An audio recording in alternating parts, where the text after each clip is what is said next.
Las conferencias de este año del máster, hay mucha gente del máster y hay gente que no, que son de grado, ¿no? Son conferencias absolutamente insólitas. Hemos visto las tendencias del mercado y hemos buscado los mejores ponentes posibles. De hecho, yo soy la primera vez que no conozco a los ponentes, que los he conocido hoy. Entonces, Pablo Camba es ingeniero en bioquímica, es ingeniero en informática, tiene un máster en desarrollo software y se dedica a la sanidad. Y es el director de T-System del área de salud.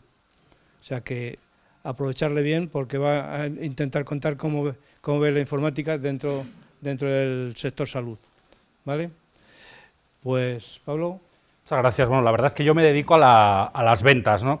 Mi madre siempre me decía, tanto estudiar para acabar de vendedor, ¿no? Pues tampoco tiene mucha... Pero de verdad no sé si hay alguno que estéis interesado en la parte comercial o os queráis dedicar a eso o no. Yo creo que es un camino interesante, ¿no? Una profesión en este sentido que es interesante dentro de la parte tecnológica. Cuando me proponía Luis hacer esta ponencia, pues digo, no sé qué voy a contaros, porque realmente seguro que sabéis mucho más que yo ya de temas de Big Data, de inteligencia artificial, de todos estos temas a nivel teórico, ¿no? Entonces, lo que os quiero proponer, bueno, os voy a hacer una pequeña introducción de lo que es el sector salud, cómo está a nivel general transformando el sector médico la inteligencia artificial y luego 3 casos de uso muy concretos en el que la inteligencia artificial está realmente transformando a nivel poblacional la salud, a nivel de diagnóstico y a nivel terapéutico, en esos tres ámbitos. Con una pequeña introducción del sector salud, este cuadro de Luke Fields nos indica realmente cómo era la atención sanitaria hasta hace no mucho. Este cuadro lo pintó después de una desgracia familiar que tuvo, pues una niña de 1 año murió de tuberculosis y bueno, a veces nos olvidamos que hace menos de 100 años que tenemos antibióticos o hace muy poco tiempo que tenemos todo tipo de fármacos, todo tipo de tecnología. Hoy realmente el cambio, yo soy un firme defensor de que la tecnología pues bueno, puede cambiar nuestro modelo de atención sanitaria y nuestro modelo de salud. A veces nos dicen que cualquier tiempo pasado fue mejor, o ahora se habla mucho también de la humanización de la sanidad. A mí dame tecnología, ¿no? La humanización está muy bien, pero creo que es importante cómo la tecnología va a cambiar los grandes retos que tenemos por delante. Realmente lo que ha cambiado que seamos tan longevos a día de hoy, que uno de los grandes problemas está asociado a la gran longevidad, gracias a estos cambios que estamos teniendo. Bueno, creo que los retos son otros, ¿no? Y cómo estamos trabajando en esta área. Simplemente que los conozcáis, estas 2 personas fueron los padres o los abuelos de lo que es los modelos sanitarios de hoy en día. Otto von Bismarck, alemán, y William Beveridge. Bueno, no hace falta que nos diga quién es el alemán, ¿no? de los 2, seguro que lo podéis adivinar. Pues realmente son los padres de estos modelos sanitarios. Hace unos 130 años en Alemania pues se desarrolló el primer seguro social, el primer modelo de aseguramiento sanitario a nivel poblacional, ¿no? Básicamente para evitar conflictos sociales. Y William Beveridge, después de la Segunda Guerra Mundial, con un informe que lleva su nombre, pues es quien desarrolló también este modelo de estado de bienestar que disfrutamos hoy en día en la Europa occidental, ¿no? En cuanto a los modelos de atención sanitaria, pues llevan básicamente su nombre. Hay 2 tipos de modelos en Europa, básicamente en todo el mundo. El seguro social obligatorio, que es el modelo Bismarck alemán, y el Servicio Nacional de Salud, que es el que tenemos en España, que es el modelo Beveridge. Se diferencian, por ejemplo, sobre todo en que en el modelo anglosajón, pues básicamente es el Estado el que se ocupa de la protección social y es el titular de los servicios. En cambio, en el modelo más alemán, pues simplemente el Estado es un mero administrador, un mero gestor. Esto tiene su importancia cuando queremos desarrollar nuevas tecnologías o implantar innovación. ¿Por qué? Por ejemplo, en España tiene grandes ventajas nuestro sistema sanitario, como es la cobertura universal, la atención primaria, etcétera. Tiene otros problemas, como es de cara a la innovación, no hay presión competitiva. realmente en el mercado sanitario, porque realmente no hace falta innovar. Los clientes que somos todos nosotros del Sistema Nacional de Salud ya los tiene, o sea, ya somos clientes suyos, realmente no hay esa presión. Entonces, en cuanto a innovación, sí que hay un problema en comparación con otros mercados, ¿no? Se da la paradoja, además, en nuestro modelo que cuanto mayor éxito tenga, o sea, cuanto más clientes tenga y mayor servicio nos ofrezca, más deficitario es. Entonces, ¿cómo gestiona esta demanda? Pues bueno, aquí lo gestionamos con las listas de espera. En el modelo alemán se gestiona mediante copagos. Aquí la lista de espera, que realmente no deja de ser un copago en tiempo, no en dinero, pero cuando estás enfermo, realmente el copago en tiempo es tanto o más importante que el copago económico en este aspecto, ¿no? Entonces, tiene que ir hacia ahí, estas soluciones de inteligencia artificial o estas soluciones tecnológicas, pues, a que sean coste eficientes. También, en nuestro modelo de salud, se da la paradoja que el gasto tiende al infinito, al ser un modelo que no tiene este tipo de copagos. Bueno, simplemente como introducción, para que veamos cómo es un modelo sanitario y qué impacto tiene a nivel de negocio. La inteligencia artificial en salud. Realmente, ¿cuál es el producto o la materia prima de la atención médica? Es el conocimiento, al final es el conocimiento. Por eso es tan importante y tan disruptivo la inteligencia artificial en salud. Tened en cuenta que en 1950 se duplicaba el conocimiento médico cada 80 años. En 1980 se duplicaba cada 20 años. En 2010 cada 3 años y medio y en 2020 se va a duplicar cada 73 días. O sea, cada 73 días el conocimiento médico se duplica. Es imposible para un médico, para un profesional, estar al día con esos tiempos. Por otro lado, también hay estudios que indican que cada médico tiene unas 5 o 6 dudas a la semana en la atención médica. Entonces, cuando pensamos que vamos a un médico y que realmente estamos en sus manos, pues bueno, da un poco de miedo, ¿no? Esas dudas que podamos tener. Este efecto es realmente la atención que vamos a tener médica va a depender de la suerte que ese profesional médico esté al día de tu patología o de tu problema en concreto. Este efecto, que es lo que más se teme en la medicina, el efecto se llama variabilidad. La variabilidad es que en función de quién te atienda, pues los resultados van a ser distintos. Y ahí es donde la inteligencia artificial pues tiene mucho que decir. Por otro lado, esto es la mala noticia. La buena noticia es que hay mucha información. A día de hoy hay mucha información en las historias clínicas electrónicas que van implementando los médicos todos los días, información a nivel de imagen radiológica, electrocardiogramas. Toda esta información digital está registrada. El objetivo de la inteligencia artificial en este aspecto debe ser que cualquier médico, en cualquier lugar, desde cualquier punto, pueda acceder a esta inteligencia colectiva, como si estuviese con los mejores expertos del mundo, en cualquier lugar, desde cualquier momento, y poder preguntarle su opinión. Otro punto interesante que me gusta comentar cuando hablamos de inteligencia artificial en medicina es que esta información no necesita ser perfecta, solo tiene que ser mejor que lo que tenemos actualmente. Por ejemplo, un servicio que todos usamos es el Google Translate. ¿Es perfecto el Google Translate en cuanto a sintaxis, semántica? No, pero es mejor que lo que tenemos hasta ahora. Por eso es un punto importante. La idea también es que no es un pequeño cambio la inteligencia artificial en el sector médico. Realmente es algo muy disruptivo, que va a cambiar las reglas del negocio. Y aquí no se trata ya de, a veces se contrapone, que es mejor el hombre o la máquina. Lo que es insuperable es la conjunción del hombre más la máquina, la conjunción de este médico que puede tener esta información colectiva a su alcance, es mucho mejor que el hombre por separado o la máquina por separado. También, bueno, me gusta compararlo con lo que es el estetoscopio del siglo XXI. El estetoscopio tiene más de 100 años ya de vida, pero fue un cambio tecnológico muy importante. Es la primera vez que podíamos mirar lo que ocurría dentro del cuerpo humano, observarlo a través del oído. Pues yo creo que la inteligencia artificial va a ser otra herramienta que va a complementar muy bien lo que es el trabajo médico. Va a ser sobre todo importante en lo que es la medicina, esta medicina de precisión, que es lo que se está haciendo hoy en día, que se llama medicina 4P, porque es personalizada, predictiva, preventiva y participativa.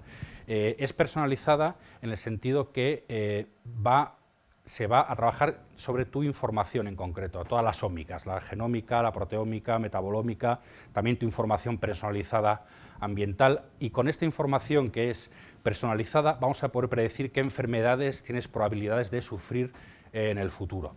También es preventiva porque con esta información que tenemos de predicción vamos a poder mitigar los riesgos de que sufran las enfermedades, y también va a ser participativa. Participativa ha cambiado el modelo paternalista del cuadro que veíamos al principio, que era un médico con esa niña, pues va a cambiar a una medicina en la que los propios usuarios y pacientes vamos a colaborar en todo el proceso diagnóstico y terapéutico.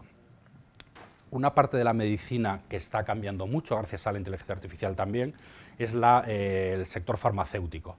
El sector farmacéutico, a nuevo fármaco, pues son 10 años, 15 años de investigación, miles de millones de dólares, y la inteligencia artificial está haciendo que este proceso sea mucho más económico y se lleve a cabo en un tiempo mucho menor.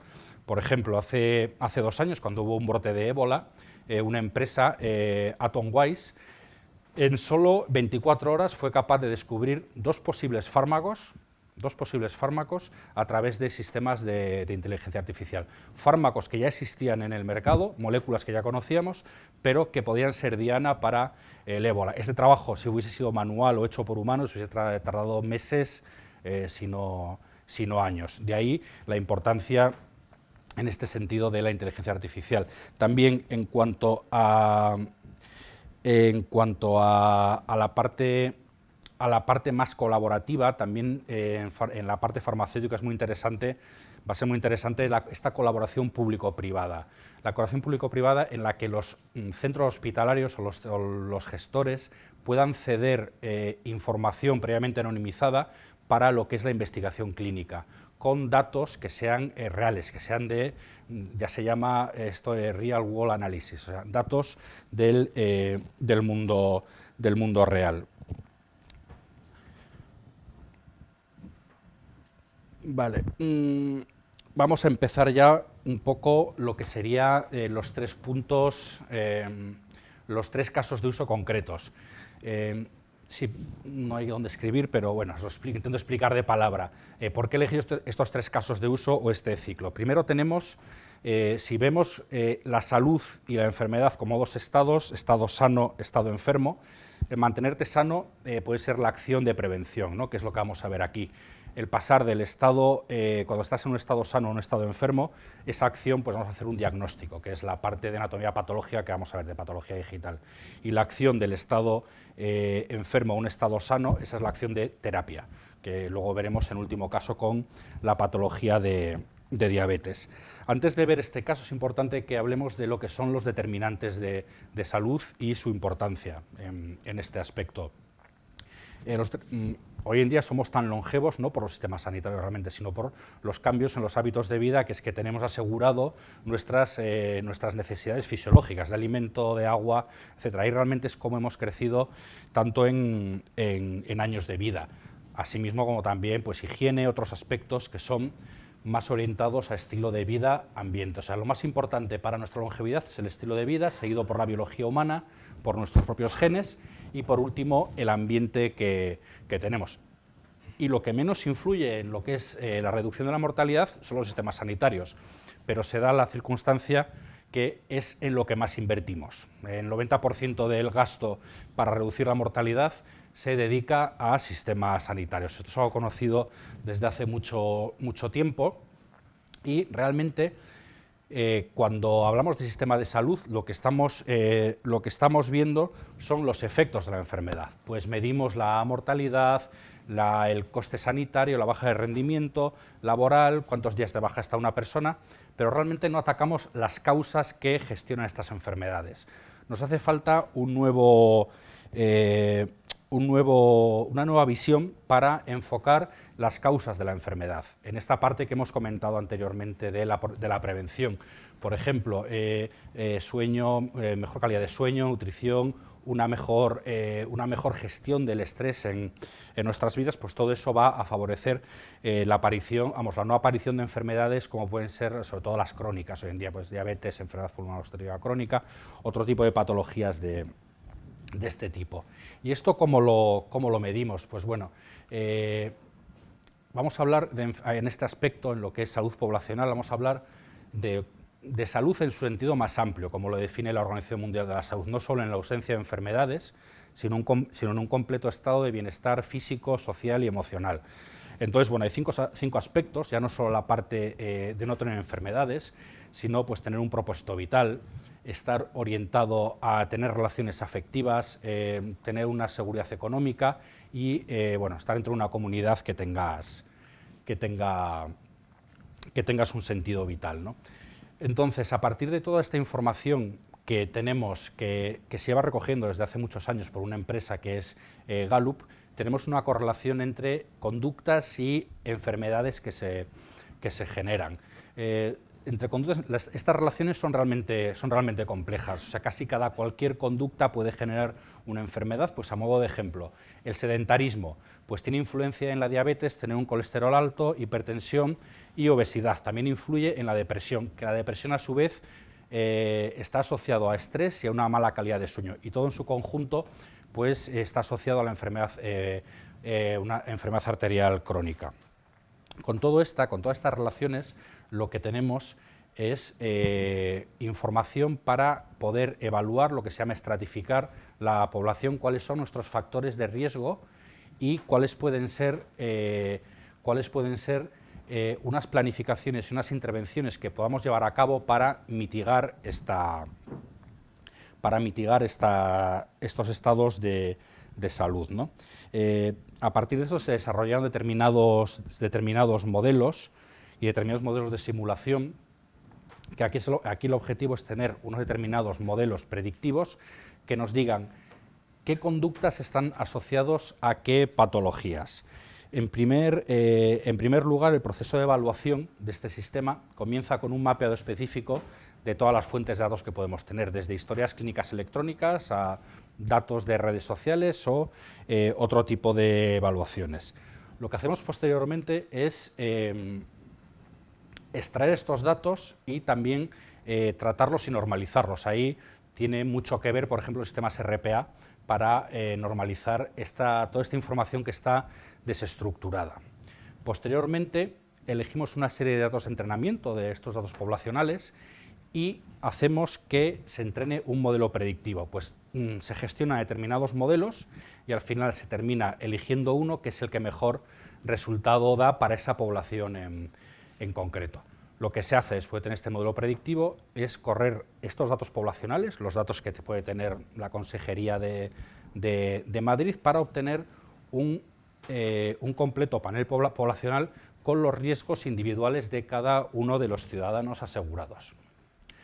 Bueno, se construye, lo primero, comentábamos que es importante valorar los datos que tenemos disponibles para ver qué elementos estadísticos tenemos que construir sobre ellos y tener varios modelos de prueba, y sobre estos modelos de prueba lo que se obtiene pues son varias simulaciones, sobre todo se llevan a cabo algoritmos de simulación de Monte Carlo para tener estos paneles poblacionales. Al final lo que tenemos son una serie de riesgos para cada uno de los ciudadanos, que bueno, estos algoritmos los distribuyen en riesgos bajos, medios, altos o muy altos, y también unos modelos de transición. Lo que se creía hasta hace no mucho, bueno, el 5% de la población consume el 90% de los recursos sanitarios, año tras año. Y el 90% del gasto sanitario que llevamos a cabo a lo largo de nuestra vida también se da en nuestro último año de vida. Y antes se creía que esta población, bueno, que este modelo era un modelo estático.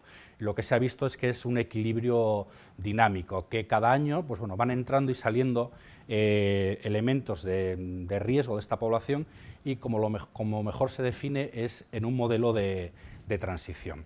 Entonces lo que hemos analizado previamente es estos niveles de riesgo, y donde nos va a interesar trabajar es en aquellas personas que hayamos previsto que van a tener un alto coste futuro y que tengan riesgos modificables. Esto nos lo ha dado nuestro motor epidemiológico anterior. Entonces, a través de esto, por ejemplo, una persona que es fumadora y prevemos que tenga un alto riesgo futuro, pues lo mejor será incluirlo en un plan para dejar de fumar, o en un plan, por ejemplo, si tiene ese sobrepeso, pues bueno, pues en un plan para llevar a cabo estas acciones.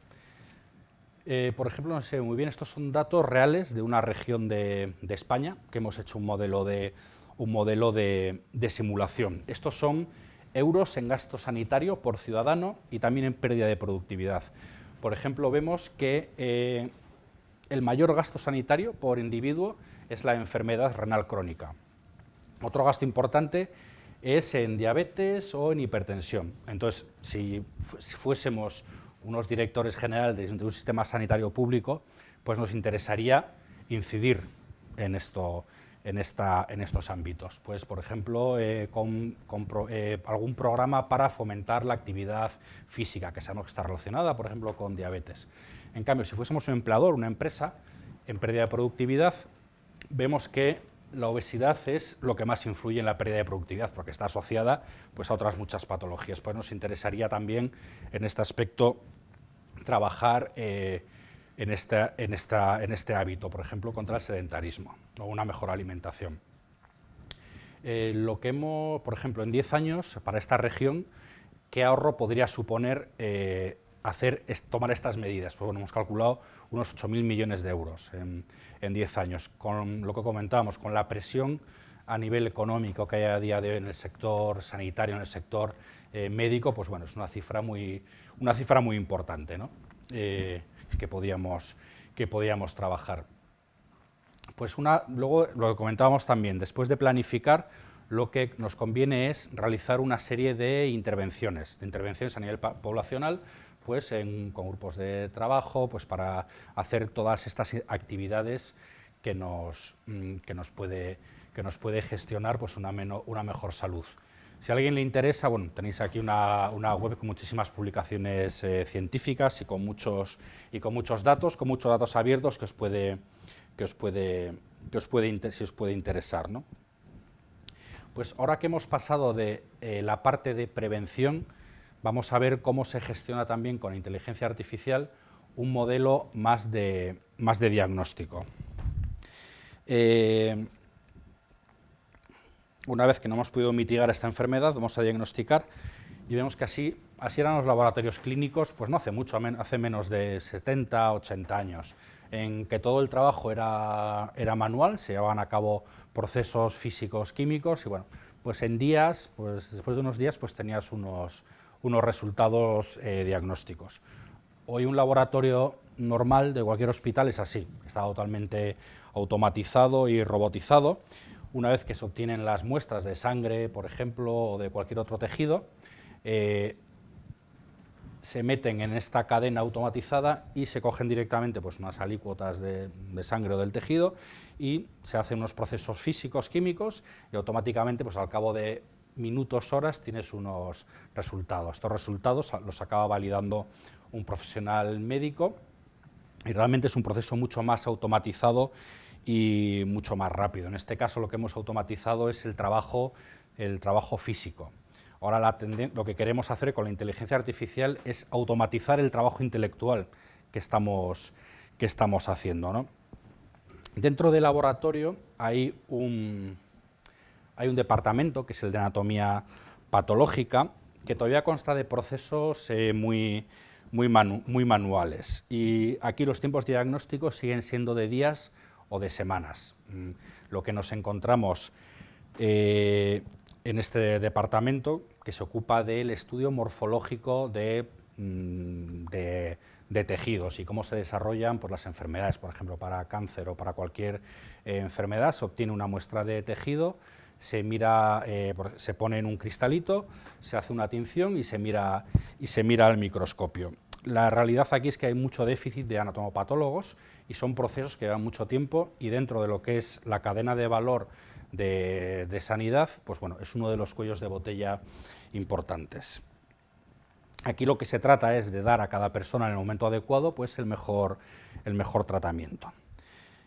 Para hacerlo más eficiente, este servicio lo que se ha hecho es digitalizar en primer lugar toda la parte de listas de trabajo y tener una serie de indicadores de actividad para posteriormente digitalizar también lo que son estas muestras que veíamos al microscopio de forma manual. Lo que se hace en estos cristalitos, ahora se pone un escáner especial y se han digitalizado.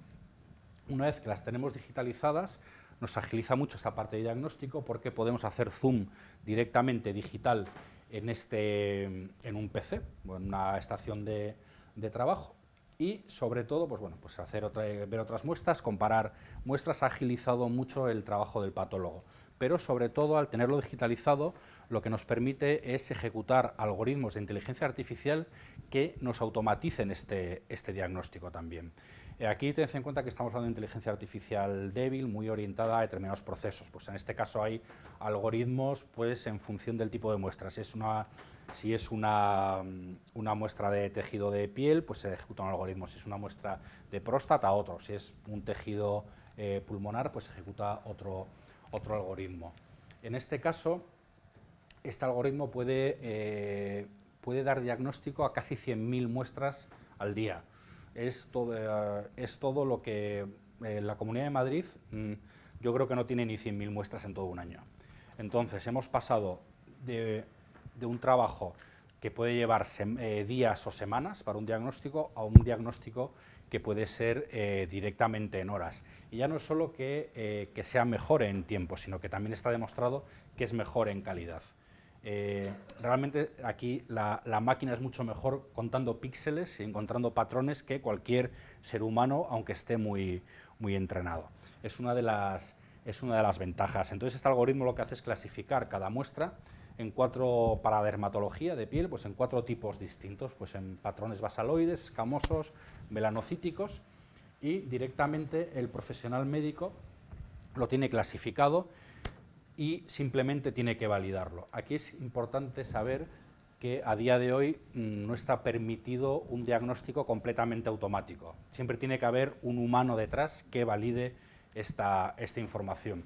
Por eso, bueno, es interesante que este algoritmo pues, también le da una serie de información al médico para que haga más rápidamente su trabajo. Pues en el futuro no sé si podrá estar completamente automatizado por una máquina. Eso ya lo diseñaréis vosotros probablemente en vuestras carreras profesionales, pero a día de hoy todavía no está permitido. El último caso de uso que quiero comentar es en diabetes, cómo la inteligencia artificial también aquí está transformando esta pandemia global, ¿no? A día de hoy, más o menos, el 10% de la población mundial sufre de diabetes. Podemos hablar de una pandemia global, ¿no? En determinados países, en determinadas regiones occidentales más desarrolladas, pues incluso es superior al 10%. En Europa, por ejemplo, ¿qué supone? Pues en Europa supone 60 millones de personas con diabetes con un coste anual de 156.000 millones de euros. Es un coste muy importante. En Estados Unidos pues hay unos 44 millones de diabéticos y otras regiones menos desarrolladas también están empezando o desarrollando esta enfermedad a pasos agigantados, ¿no? Esto es un resumen de lo que supone la diabetes en España, por centrarnos en lo que estamos haciendo aquí en España en determinados proyectos. Pues son 5.800 millones de euros al año, y ya no solo eso, sino que se ha duplicado el coste en los últimos 15 años. Eso es el coste directo. El coste indirecto son 17.000 millones de euros. También se da la casuística que el número de médicos cada vez es menor por cada 1.000 habitantes. Y en cuanto a endocrinos, que son los especialistas que se dedican a diagnosticar y tratar la diabetes, todavía la escasez es mayor en este aspecto. Por otra parte, hemos visto lo que cuesta al año, pero se da la circunstancia de que no se está tratando bien, a pesar de que estamos gastando en España casi 6.000 millones de euros al año. ¿Esto cómo se mide? Las personas diabéticas lo que se miden es la hemoglobina en sangre, la hemoglobina glicosilada en sangre, o sea, la glucosa en sangre se mide a través de este parámetro. Vemos que en España solo el 22% de personas diabéticas están en el rango terapéutico, están alcanzando los niveles necesarios no patológicos. En otros países, y no es en España solo, en otros países como Italia, Alemania, Reino Unido, Francia, pues es exactamente igual, a pesar del coste que supone y la inversión que supone. Pues bueno, pues el número de pacientes diabéticos pues, que alcanzan estos objetivos pues no es muy grande y no está creciendo. Y realmente nos preguntamos por qué ocurre esto, ¿no? Se da la circunstancia que el metabolismo de cada paciente, no podemos hablar de diabetes, hay que hablar de personas diabéticas. El metabolismo de cada persona es único y es muy complejo de gestionar. Hay cientos de regímenes de insulina distintos. Más o menos el 30% de personas diabéticas toman insulina. El proceso es como sigue, te diagnostican diabetes, estás tomando medicación oral pues unos 6, 7 años y posteriormente tienes que pasar a un régimen de insulina. El 30% de los pacientes diabéticos están en este régimen. Realmente es muy complejo estos regímenes. Hemos visto que los endocrinos pues cada vez hay menos y normalmente quien lo gestiona es un médico de atención primaria, un médico que realmente no es especialista en esta parte. Aquí nos volvemos a encontrar con lo que hemos comentado al principio, con la variabilidad. Pues en función de lo formado que esté el médico que trate tu patología, pues los resultados van a ser distintos. El problema es que este médico de atención primaria, ¿qué hace? Pues bueno, normalmente suele infradosificar. Las dosis que se dan de insulina pues son mucho menores. Esto es el algoritmo que tiene que utilizar un médico de atención primaria para dosificar un paciente en insulina. Entonces, como somos humanos, tendemos siempre a ir a la baja, ¿no? en cuanto a lo que son estas dosis. Entonces, aquí la inteligencia artificial, ¿cómo está ayudando ya a muchos médicos a tratar a sus pacientes? Pues directamente el médico de atención primaria está prescribiendo una dosis de insulina a su paciente. Este paciente a lo largo de los días, las semanas, se va tomando las medidas en su casa. Cuando vuelve a ver al médico, este médico importa las lecturas de hemoglobina glicosilada y estas lecturas de estos datos en conjunción con su altura, peso, edad, sexo, son enviados a un servicio en la nube que evalúa, a través de un algoritmo de inteligencia artificial, evalúa estos datos y le da una recomendación al médico, a este médico que no es especialista en endocrinología, y le dice qué es lo que ha de cambiar, bueno, si está manteniéndolo bien o qué es lo que ha de cambiar en este régimen de insulina. Hace una propuesta. Este algoritmo ha sido entrenado con millones de datos ya reales y cada vez va aprendiendo con cada nueva iteración. En este aspecto ya la importación de estas lecturas, hay otro mecanismo que es directamente online, en el que el glucómetro pues bueno, es un móvil y con lo cual no hace falta ni que el paciente vaya a la consulta del médico. Esto lo estamos pilotando en algún centro y es interesante porque se puede prescribir telefónicamente ya solo cambiar o variar la dosis de insulina sin tener que ir presencialmente al centro. Es interesante sobre todo la sencillez de este proceso, ¿no? Es un proceso, pues, es lo que se estaba haciendo realmente hasta ahora, pero se necesita muy poca información del paciente, no se necesita grandes datos y también para el médico es un soporte a la decisión clínica. Necesitas muy poca información al respecto. Los resultados son espectaculares, ¿no? En 3 meses, por ejemplo, hay estudios que se ve que se ha reducido un 1,9% de reducción de hemoglobina glicosilada en sangre, y un 1,9% es mucho.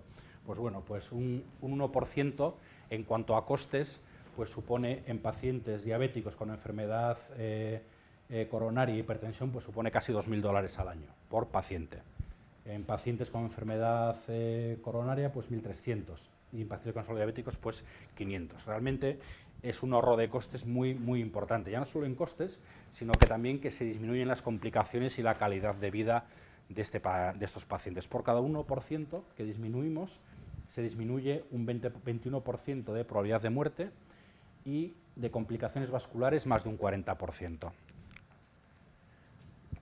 Costes que hemos dicho que eran indirectos, pues por ejemplo, retinopatías. Uno de los grandes problemas cuando eres diabético es que te puedes quedar ciego según va avanzando los años que sigues conllevando con la enfermedad, ¿no? Pues se disminuye un 36% lo que es las retinopatías. Este sistema de inteligencia artificial lo que nos está haciendo es ahorrar costes, hace que cualquier persona sea experto. Estamos combatiendo el gran problema que tenemos en medicina, que es la variabilidad en cuanto a resultados, y es algo muy sencillo para el médico. Y además es independiente también de los dispositivos que utilicemos. Yo sí que os animo a, ahora que estáis haciendo un máster, no sé si estáis trabajando o no, pues bueno, a explorar este sector, el sector salud, dentro de la parte IT, dentro de la parte informática y desarrollo de inteligencia artificial. Hay muchísimas startups a día de hoy que se dedican a inteligencia artificial en imagen médica, a investigación, a salud mental, a monitorización de estilos de vida, y también pues grandes empresas como IBM con Watson Health, por ejemplo, que es un servicio que tienen dedicado a medicina, o Microsoft o Google, pues bueno, han desarrollado sus propios servicios. Y un poco simplemente pues nada, agradeceros vuestro tiempo, y si tenéis cualquier consulta pues me podéis preguntar directamente, ahora o después.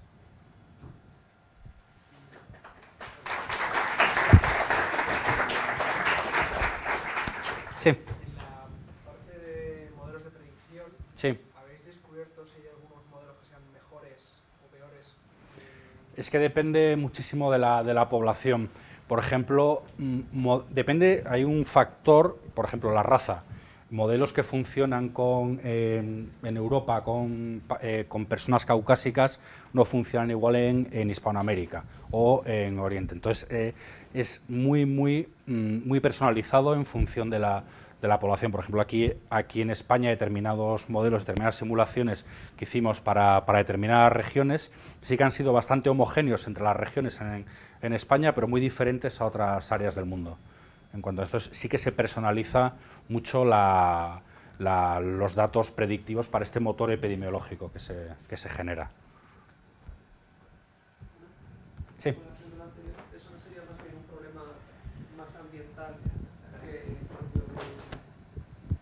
Sí. Te preguntaba que si eso no sería más bien un problema más relacionado con el ambiente, con el entorno que rodea al individuo, que al origen... Que el origen étnico. Étnico, sí. Hay la parte ambiental, por ejemplo, imagínate, entre Estados Unidos y Europa, la parte ambiental está más descartada. Se ha visto que la parte técnica tiene mucho peso en lo que es la personalización de estos servicios. Bueno, es que además se sabe, ¿no?, que incluso determinadas enfermedades pues se dan más en unas etnias que otras. Ahí sí que es interesante el origen étnico, y se hace personalizadamente por eso. Okay.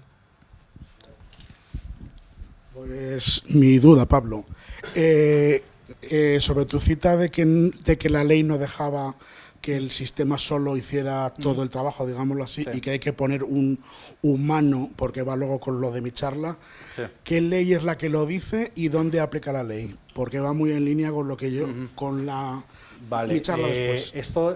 Esta ley lo que lo rige es la MDD, creo que es la ISO 18045, la directiva médica. Son directivas, en Estados Unidos es la FDA, la Food and Drug Administration, aquí en Europa es la directiva MDD. La directiva MDD, que eso que no te... Bueno, ya no es que no permite, por ejemplo, incluso en la parte de análisis clínicos, que es una automatización robótica, pero mecánica, también ha de haber un humano detrás para validar esos resultados. Qué bueno. Sí, gracias. Gracias. Yo tengo dos preguntillas. Sí. La primera es, al final, ¿se va a tender en un futuro a que cada institución sanitaria tenga su propio dataset o al final se globalice y se haga un dataset en sí. Y luego mi segunda pregunta es, la parte última que has dicho, se tiende a que haya más endocrinos, entonces al final un médico de cabecera es el que termina haciendo esta función, ¿no?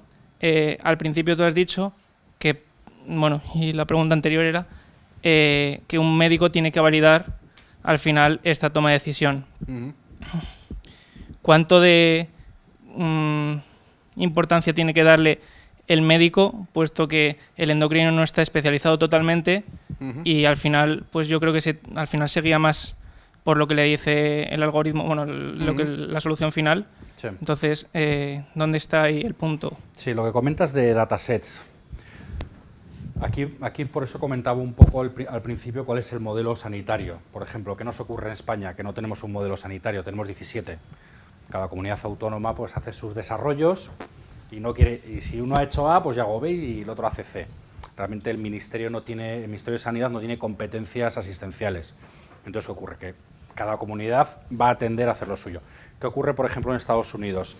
En Estados Unidos sí, cada aseguradora tiene tiene datasets muy personalizados. Estuve hace poco con un CEO de un grupo sanitario, el grupo Centen, que tienen 1000 personas dedicadas a analytics, solo a eso, a analizar datos de sus asegurados. Y te dicen, healthcare is data. Realmente, claro, realmente allí una póliza necesitan saber tus datos para ver cuánto les vas a costar en el futuro, ¿no? Entonces, aquí cada institución sanitaria o cada proveedor de servicios va a tener sus propios, porque va a ser una ventaja competitiva para ellos respecto a otro.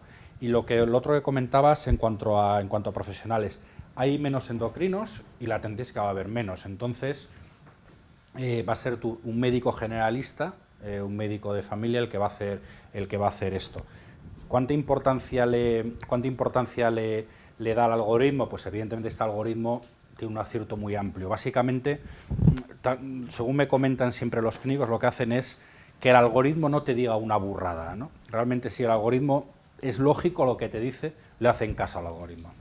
Esa es la realidad y la práctica que hacen. Tú, por ejemplo, si estés en un soporte a la decisión, a menos de que sea algo descabellado, tú lo vas a aceptar. Con lo cual, a ver, esto está validado previamente por profesionales y hay estudios ya demostrados que la automatización y estos algoritmos de inteligencia artificial dan mejores resultados que un equipo de profesionales incluso. Por ejemplo, esto se ha hecho muchos estudios en radiología. Radiología también es algo que se va a automatizar. Hoy en día todos son radiologías digitales que lo ven en un ordenador, y es que la máquina es mejor que el humano viendo píxeles y comprobando patrones. Pero lo que es insuperable es esa conjunción hombre-máquina. Yo tengo una que es que actualmente cuando tú tienes alguna mala praxis, la culpa se la lleva el médico entera. ¿Existe ahora mismo cómo estaría planteado la división de culpa que existiría entre el sistema y el humano que ha verificado que la solución es correcta? Una de las causas por la que no se permite que sea la máquina la que haga el diagnóstico directamente es precisamente por eso. Pero bueno, ocurre yo creo que también como en la parte de seguros con el coche autónomo, ¿no? ¿Quién es responsable de un accidente si hay un coche autónomo? En este caso, por eso todavía a día de hoy, yo creo que hay más, en esta parte de automatización del diagnóstico, son más temas legales que temas técnicos al final. Y uno de los temas que tú comentas es eso, sobre quién recae la responsabilidad. Yo si soy un médico y valido algo, aunque el algoritmo me ha dicho algo erróneo, si yo lo valido es mi responsabilidad. Pero no existe ningún borrador aparte de... No, hombre, yo creo que la gente en legal, en seguros, en todo esto le están dando vueltas, pero a nivel de normativa todavía no hay nada. ¿Eh? Sí, por eso. O sea, yo lo que conozco la parte médica es que todavía no hay ningún borrador ni ninguna normativa de que se vaya a permitir a las máquinas diagnosticar directamente sin intervención humana. Gracias. ¿Pero existe un porcentaje del error en análisis de biopsias o es totalmente excluido, que no puede pasar en análisis básico de biopsias? Con el algoritmo de inteligencia artificial Sí. siempre hay errores, pero el error es menor que el humano. Ahí está la diferencia. Por ejemplo, en radiología se han hecho muchos estudios y más o menos el 30% de los diagnósticos hechos por humanos son erróneos en radiología. Es muy alto, ¿eh? Solo el 60% es válido. Y, por ejemplo, por eso comentaba el ejemplo del Google Translator. ¿Es perfecto? No, pero es mejor que que no tener nada. Entonces, esta combinación, la máquina es mejor que el diagnóstico humano en muchos aspectos, ¿no? O sea, el error es menor. Y sí que sigue habiendo errores, pero para eso está el humano también por detrás. Gracias.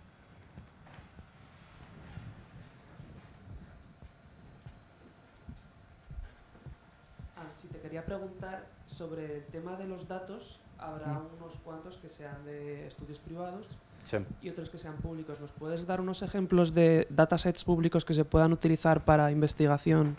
Sí, pues mira, precisamente hace poco la Generalitat de Cataluña ha sacado un Open Data de muchos datos clínicos. En España ha habido un proyecto que era muy interesante, que era el proyecto BISC Plus, que lo que pretendía era precisamente esto, anonimizar estos datos clínicos reales, para ponerlo a disposición de empresas o incluso para el público, para la administración, para el público en general.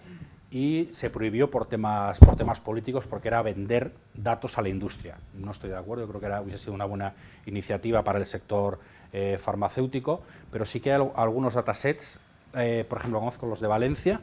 En Valencia hay un dataset muy interesante de imágenes radiológicas que están abiertos a investigación. Y en Cataluña sé que han abierto también hace poco un Open Data de estos datos. Luego, si quieres, te doy las referencias, o a través de Luis te puedo dar las webs. Pero en lo de Cataluña, si buscas datos Obertos salud, te aparecen directamente.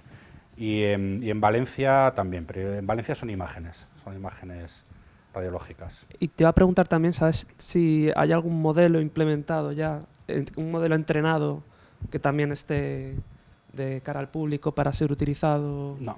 No. Ahora todo lo que hay son servicios, pero desarrollados, pero no conozco ninguno que sea open source todavía. Hay mucha investigación detrás y más orientado a la parte de negocio y con patentes y con... Por ejemplo, hace poco estuvimos con una empresa china que se dedicaba a diagnóstico radiológico de placas de tórax. Les dimos, creo que 10.000, 12.000 placas de tórax, y después de un mes el modelo era increíble. Claro, es que lo más interesante de tener un modelo abierto es que te puede decir también cuán accuracy tiene. Sí. Y de la otra forma, bueno, te puedes fiar de lo que te está dando el otro, Claro. sin más. Claro, lo que no sabemos es si había algún chino por detrás diagnosticando o era el algoritmo el que... Pero era muy bueno.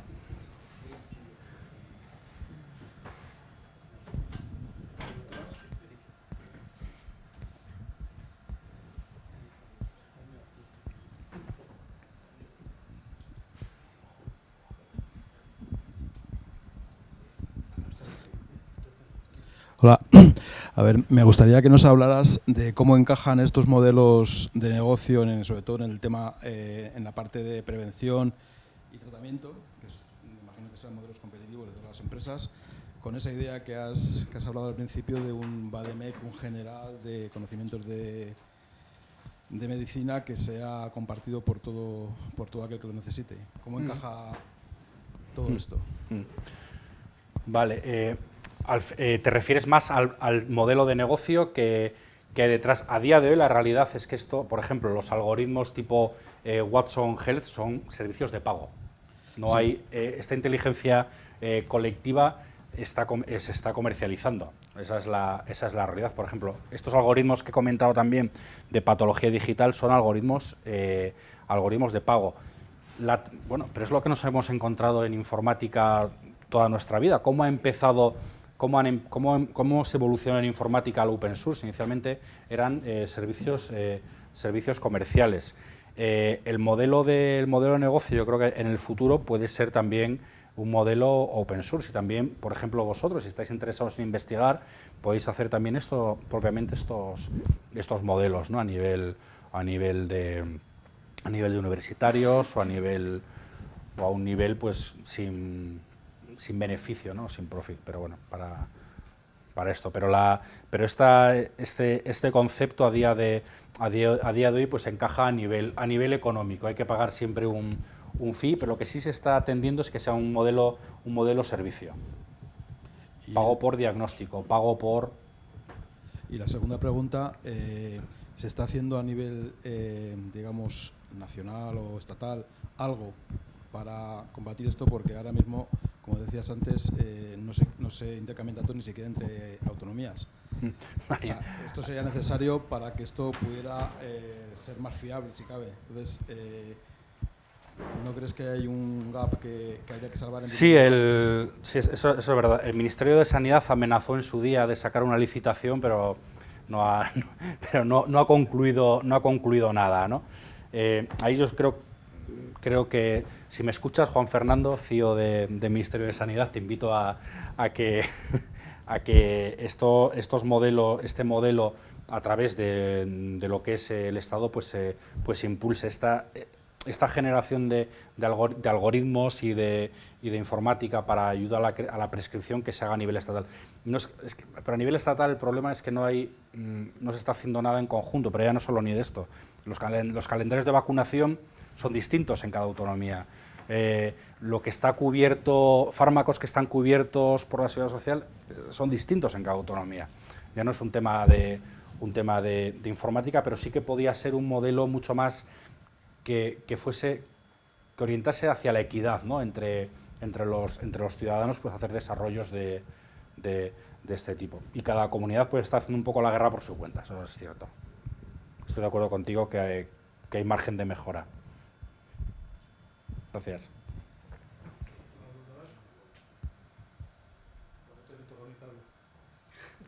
Muchas gracias. No hace mucho estuve en un congreso tecnológico de informática, donde había gente que estaba estudiando temas de Big Data, había gente del Centro Nacional del Cáncer, y decían, entre los informáticos y los doctores que estaban allí, que el Big Data iba a ser la herramienta que iba a poder contribuir mayoritariamente a la cura del cáncer. Ponían como ejemplo que se tienen un montón de patrones y tipos de cáncer, y que hasta que no ha llegado el concepto Big Data, ese tipo de patrones no se podían analizar, básicamente porque cada uno tenía los patrones en su bolsillo. ¿Tú tienes esa misma opinión? Sí, vamos, hemos hablado de inteligencia artificial, pero toda la tecnología que subyace es tecnología de Big Data, de mucho volumen de datos. Por ejemplo, determinados servicios que estamos dando de almacenamiento de Big Data, estamos hablando de muchos petabytes de información que hay por debajo, y si realmente va a ser el Big Data y tecnologías asociadas, va a ser realmente disruptivo, y ya está siendo en muchos servicios sanitarios en otra parte del mundo. El problema, como comentaba, aquí en España, es que la inversión es muy baja todavía. Pero sí que va a ser un game changer, ¿no? en salud. Luego, tengo dos curiosidades de las cosas que has dicho. Una es, ¿por qué hay menos endocrinos? ¿Eso significa que quien se dedica a la medicina es mejor que estudie esa especialidad que el médico de familia? Sí, a ver. Porque hay menos general, vocación. Hay menos médicos que hace 10 años por cada 1000 habitantes. Hay menos médicos, y la tendencia a nivel mundial es esa, que cada vez hay menos médicos. En cuanto a especialidades, pues sí, endocrino es una especialidad que hay déficit, igual que pediatras o también radiólogos. Cada vez hay, por ejemplo, una de las causas por las que se está invirtiendo en inteligencia artificial en radiología, en detección de patrones de diagnóstico de imágenes, que hay muy pocos radiólogos. Son especialidades pues muy concretas, muy complejas, que te exigen formación durante muchos años. Curioso. Y luego la siguiente es, hemos estado hablando de almacenes de datos a montones, y inteligencia artificial aplicada a esa cantidad de datos. ¿Cómo van a ver esto las compañías sanitarias Sanitas, Aderlas, todo este tipo de compañías, porque en las sanidades públicas está claro, pero ese tipo de compañías van a subir las pólizas. ¿Cómo van a utilizar, van a utilizar esa información para admitir clientes o no? Ya están trabajando en ello.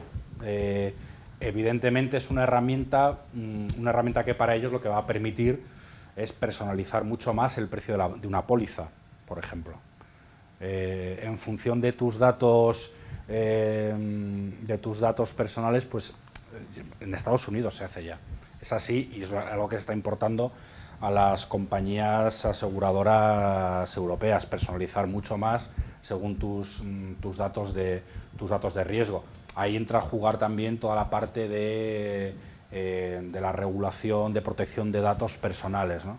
Ahí es lo que evidentemente no pueden utilizar tus datos genéticos para encarecerte una póliza, pero sí que pueden utilizar determinados algoritmos públicos, como puede ser, se está haciendo, hacer cuestionarios de salud, si eres fumador, tu peso, etcétera, simplemente he visto algún formulario que eran 40 preguntas, con 40 preguntas pueden predecir cuánto vas a gastar en los próximos años en ese seguro sanitario. Por eso determinados, por ejemplo, el Grupo Centene en Estados Unidos tiene a 1000 personas trabajando directamente en esto, ¿no? ¿Hay alguna pregunta más?